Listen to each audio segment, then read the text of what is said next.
भाई ये कानून जो आज निकला मोदी जी ने निकाला है, ये कानून 70 साल पहले निकला था, 55 साल पहले निकला था। कहाँ गए ये ठेकेदार हमारे देश के? इस्लामिक बोर्ड जो है ना, वो लेडीजों को दुख दिया है। ये जो मोदी जी ने किया, हो सकते पानी प्यासी है लेकिन पर्दा नहीं खोल सकती, ऐसा क्यों आप लोगों में है भाई? औरतों को गुलाम बना रखा आप लोगों ने कि पर्दा नहीं खोलना। अरे कुरान में आया है कि ए प्रॉफिट मोहम्मद सल्लल्लाहु अलैहि वसल्लम, ए प्रॉफिट मोहम्मद सल्लल्लाहु अलैहि वसल्लम, अपनी औरतों से, अपनी बेटियों से और मोमिन की औरतों से कहो कि जब आप घर से निकले तो अपने जिस्मों को ढक के निकले। कुरान का संविधान है, उसमें किसी की दखल। मैं मौलाना साहब से ये कहता हूँ, इसके कानून के खिलाफ ये यहाँ पे बोलने आए हैं, ये क्या सोचकर बोलने आए हैं, इसका विरोध करने आए हैं। मोदी जैसा लाल हजारों सालों में पैदा होता है, नायक है, ये सकल विश्व का दुश्मन बैठा होता है। जी जी जी। जैसा इन्होंने बोला कि हदीस में लिखा हुआ है कि निकाह करना, तो क्या उसमें भी निकाह के साथ ही आता है कि तलाक देना? बात है नहीं, तो क्यों लिखा? हलाला कई चीज नहीं है, उसमें हलाला नहीं है, नहीं होता, नहीं आता, क्यों करते हैं? तो आज के इस वीडियो में ऑडियंस ने मौलाना को डिबेट में बहुत अच्छे से धोया है, क्योंकि मौलाना डिबेट में आकर कह रहा था कि 3 तलाक कानून को लाकर मोदी जी ने बहुत गलत किया है और हलाला को मौलाना सही बता रहा था। और इसी के साथ मौलाना महिलाओं पर भी बहुत कुछ कह रहा था। तो इसी बात पर ऑडियंस ने इसे डिबेट में अच्छे से धोया है, क्योंकि जब इसे सवाल किया जा रहा था तो ये चिल्लाने लगता था और एक भी सवाल का जवाब नहीं दे रहा था। तो भाई क्या हुआ, आप खुद से ही देखिए आगे। नहीं, नए ठेकेदार का नाम बताया आपने। मोदी जी तो नए ठेकेदार है ना, आप बता रहे हैं ना, यही है ना। अरे नए ठेकेदार को सुनिए, अरे मेरी बात कंप्लीट करने दीजिए। चौकीदार है, आपने बताया मोदी जी चौकीदार है, ठेकेदार मोदी जी चौकीदार है, ठेकेदार नहीं है। इस धार्मिक जो बंधन है और उनके जो सबसे ज्यादा शिकार होते हैं वो हमेशा कमजोर वर्ग का होते हैं। अगर आप हिंदू धर्म में भी देखेंगे तो उनके शिकार मैक्सिमम वही लोग हैं जो सामाजिक रूप से कमजोर है। मुस्लिम में भी महिला इसलिए शिकार है, हिंदू धर्म में क्या पंडित कराता है, वो कहीं ना कहीं वीक क्या बात कर रहे हैं आप लोग? ये बड़ा हिंदू मुसलमान को कल से कंपेयर किए जा रहे हैं। भैया हम तो कह रहे हैं करो, हिंदुओं में दूसरी शादी कर दे तो मर्द को जेल भेज देते, बोलो दूसरी शादी मौलाना नहीं कर सकते, जेल भेज देंगे। हम कहेंगे यूनिफॉर्म सिविल कोड लाइए ना। कुछ कहना चाहते हैं आप उसके बाद?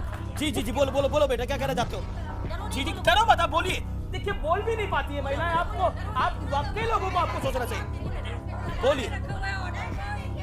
मैं ये कहना चाह रहा हूँ कि आज मुस्लिम समाज की जो महिला हैं वो बहुत अशिक्षित है, उनके पास एजुकेशन लेने के लिए भी उनको आगे नहीं बढ़ने दिया जाता है। आज साहब ने बताया कि सच्चर कमेटी की रिपोर्ट है, जो भी कमेटी की रिपोर्ट है। आज मुस्लिम पिछड़ा क्यों है? जब हमारी माँ बहनें बेटी शिक्षित नहीं होगी, हमारा परिवार शिक्षित कैसे होगा? और जब हमारा परिवार शिक्षित नहीं होगा तो हम उस मुल्क के लोग, उस मुल्क की जो भागीदारी है वो कैसे होगा? वाह, तो सबसे पहले हमें मुस्लिम समाज से ये पूछना चाहता हूँ। साहब, ये मुस्लिम समाज की आवाज है, पहचानिए इस आवाज को। मैं ये कहना चाह रहा हूँ, रुकिए रुकिए, आपने टर्न पे वेट करिए, इस आवाज को पहचानिए। सतीश प्रकाश वो ये कह रहे हैं कि अगर देश को आगे बढ़ना है तो मुस्लिम का रिप्रेजेंटेशन बढ़ाना पड़ेगा। शिक्षित महिलाओं को शिक्षित होना होगा, महिलाओं को आगे बढ़ाने देना चाहिए। किया है, सोच समझ के किया है, उसके लिए मुस्लिम लेडीजों को न्याय मिल रहा है। जी जी जी, और न्याय मिलता रहेगा। मैं बिल्कुल आपके पास आऊंगा। उन्होंने मुस्लिम के लिए बहुत कुछ किया है और करते रहेंगे। जी जी जी जी जी, मैं खान साहब एक सवाल किया था मौलाना जी, सतीश सवाल सुन ले, सतीश सवाल सुन ले, एक सेकंड लॉन्च मत बोलिए आपकी। अगर जेल हो जाती है मर्द को तो औरत और बच्चों की कौन देखभाल करेगा? तो ये तो आपको पहले सोचना चाहिए, तलाक देने से पहले सोचना चाहिए। ठीक, एक और सवाल है, और आप क्या कहना चाहते हैं? भाई ये कानून जो आज निकला मोदी जी ने निकाला है, ये कानून 70 साल पहले निकलना था, 55 साल पहले निकलना था। कहाँ गए ये ठेकेदार हमारे देश के? इस्लामिक बोर्ड जो है ना, वो लेडीजों को दुख दिया है। जो मोदी जी ने किया 1952 में ये कानून निकलना था। ये पानी हराने के लिए कोई नहीं निकलता तो कौन है? मौलाना तैयार हो गया हराने के लिए, वो अपनी मर्जी से नहीं छोड़ता घर वाली। ये तो मुस्लिम समाज ही, जिसके आप ठेकेदार है वही, उसी की रात दूसरा हो गया। क्या करेंगे, क्या करेंगे? ठेकेदारी छिन गई, ठेकेदारी छिन चुकी है। बढ़िया आगे। गरीबों की, मजलूमों की बात करना अगर ठेकेदारी है तो मैं ऐसी बात को ये स्वीकार मजलूम करता नहीं है, हूं। मैं ये गरीब नहीं है, ये मजलूम नहीं है, मैं गरीब नहीं दिख रहा बात करेंगे। सुनिए एक सेकंड मैडम, नहीं खोल सकते, पानी प्यासी है लेकिन पर्दा नहीं खोल सकती, ऐसा क्यों आप लोगों में है भाई?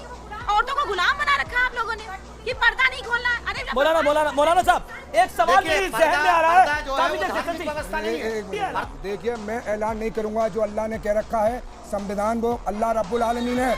आप सुनो, आप अल्लाह रब्बुल आलमीन है, कुरान में आया है कि ए प्रॉफिट मोहम्मद सल्लल्लाहु अलैहि वसल्लम, ए प्रॉफिट मोहम्मद सल्लल्लाहु अलैहि वसल्लम, अपनी औरतों से, अपनी बेटियों से और मोमिन की औरतों से कहो कि जब आप घर से निकले तो अपने जिस्मों को ढाक के निकले। और उसमें इतने मानने वाले थे कि जो बाजार में थी औरतें, उन्होंने चादर मंगा के फिराई। ये अगर कान और दिमाग की चीज़ नहीं है, कुरान का संविधान है और कुरान रब्बुल आलमीन का कलाम है, उसमें यहाँ से लेकर क़यामत तक चलेगा, उसमें किसी की दखल कोई पर्दा करता है ये नहीं करती, ये इनकी जिम्मेदारी है, वो पर्दा करती है। मैंने तो 4 पतियों में बोला, मैंने तो 4 पत्नियों में बोला, आपने क्या दूसरी बात पे ले लिया? बोला, बोलिए। मैं सर ये कहना चाहता हूँ, जैसे आपने बताया था हिंदू में एक कुरीतियाँ थी, वो भी एक उसके लिए भी एक कानून बना था, तब वो खत्म हुई। मैं मौलाना साहब से ये कहता हूँ, जो ट्रिपल तलाक है, इसके कानून के खिलाफ ये यहाँ पे बोलने आए हैं, ये क्या सोचकर बोलने आए हैं, इसका विरोध करने आए हैं यहाँ पे? क्या इन्हें ऐसा लग रहा है कि जैसे अब मोदी सरकार जो है इन्हें समाप्त करने जा रही है, उनकी जिम्मेदारी सब खत्म होने जा रही है? किसको समाप्त करने जा रही है? जो ये जो समाप्त हुआ है, ट्रिपल तलाक जो खत्म हुआ है। दो लाइन बस, मैं 2 लाइन कहना चाहता हूँ। इंकलाब गाने वाले श्रृंगार नहीं गाया करते, इंकलाब गाने वाले श्रृंगार नहीं गाया करते, मानचित्र फड़काने से भूचाल नहीं आया करते। मोदी जैसा लाल हजारों सालों में पैदा होता है, मोदी जैसा लाल हजारों सालों में पैदा होता है। नायक है ये सकल विश्व का दुश्मन बैठा रोता है। जी जी जी जी जी जी आप क्या कहना चाहती है, बताइए क्या कहना चाह रही थी? मैं पहला सवाल मौलाना साहब से ये पूछना चाहती हूँ, क्या आपको परेशानी क्या है? अगर 3 तलाक आता है तो इससे आपकी बेटियों को फायदा होगा आगे जाकर के। ये तो सलाह दी है आपको, ठीक है। आप कुछ कहना चाहती है? अब कार्यक्रम का बिल्कुल आखिरी है, कुछ कहना चाहती है? कुछ बोलना चाह रहे हैं, बोलने दीजिए उनको, खड़े होके बोलिए आपकी बात। जैसा इन्होंने बोला कि हदीस में लिखा हुआ है कि निकाह करना, तो क्या उसमें भी निकाह के साथ ही आता है कि तलाक देना? बताइए। उसमें क्या लिखा हुआ आता है कि उसमें तलाक के बाद फिर मतलब अलग हो जाना? आप मुझे बता दो। तलाक देने का जो सिस्टम है उसको ना तो देने वाला जानता ना लेने वाला जानता, दोनों नहीं जानते। हलाला कोई चीज नहीं है, हलाला मैंने पहले कह दिया, हलाला कोई चीज नहीं है, कोई चीज नहीं। निगत के साथ खड़े होइए, बोलिए आप क्या कहना चाह रही है, बताइए बताइए। तालियां इनके लिए। ये है ताकत, ये है लोकतंत्र की ताकत। खड़े होकर स्वागत करिए, आपका स्वागत हो रहा है, खड़े होकर। निकाह के साथ तलाक लिखा हुआ आता है तो क्या? जी कटवाएंगे, केक कटवाएंगे। जी जी जी जी जी बोलिए अपनी बात रखिए, उन्हें बोलने दीजिए। इन्होंने बोला कि निकाह जायज है, ठीक है, तो क्या निकाह के साथ तलाक भी लिखा हुआ आता है? बताइए। तो हलाला भी लिखा हुआ आता है? हलाला अल्फाज है ही नहीं, तो क्यों लिखा? हलाला कई चीज नहीं है। अभी परसों एक फतवा दिखाया, उसमें हलाला नहीं है। नहीं होता, जो करते हैं वो मुजरिम है, जो करते हैं उनको सजा मिलना चाहिए, उन्हें जेल भेजना चाहिए, चाहे वो मौलाना हो या कोई और हो। अब चल रहा है तो पहले डांट करें उनको, क़यामत तक रहेगा। अरे हाकिम साहब डांट क्यों रहे हैं आप? नहीं, मैं तो अपनी बात कह रहा हूँ। जी जी क़यामत तक रहेगा वो जुर्म था, है रहेगा। आप भी आइए। हम दूसरे मजहब में नहीं घुसते, ना हमें इजाजत है इस बात की। नहीं, अभी मैं दूसरे मजहब की भी बात करेंगे। मजहब पे हम नहीं जाते, हम अपने मजहब की बात करेंगे। तलाक से आजादी। इन लोगों का बेशर्मी भी हद है। ये लोग डिबेट में आ जाते हैं और इतने लोगों के सामने कहते हैं कि 3 तलाक जैसे कानून सही है, और हलाला को ये लोग भी अभी भी सही कहते हैं। इसी वजह से ये लोग हर जगह सुनते भी हैं, हर डिबेट में। लेकिन कोई कितना भी कुछ बोल दे, इन लोगों का इतना बेशर्म हो चुका है कि इन लोगों को अब कोई फर्क ही नहीं पड़ता है। सुन के शुरू से इन लोगों को आदत हो गया है, इसलिए। और यही लक्षण रहा, ये लोग घर से में जब भी बाहर आएगा तो इन लोगों को हर जगह सुनना ही पड़ेगा। खैर, आपको थोड़ा सा वीडियो अच्छा लगा तो वीडियो को लाइक कर दीजिए, और ऐसे वीडियोस के लिए हमारे चैनल को सब्सक्राइब जरूर कर लीजिएगा। हम मिलते हैं बहुत जल्द किसी और वीडियो में।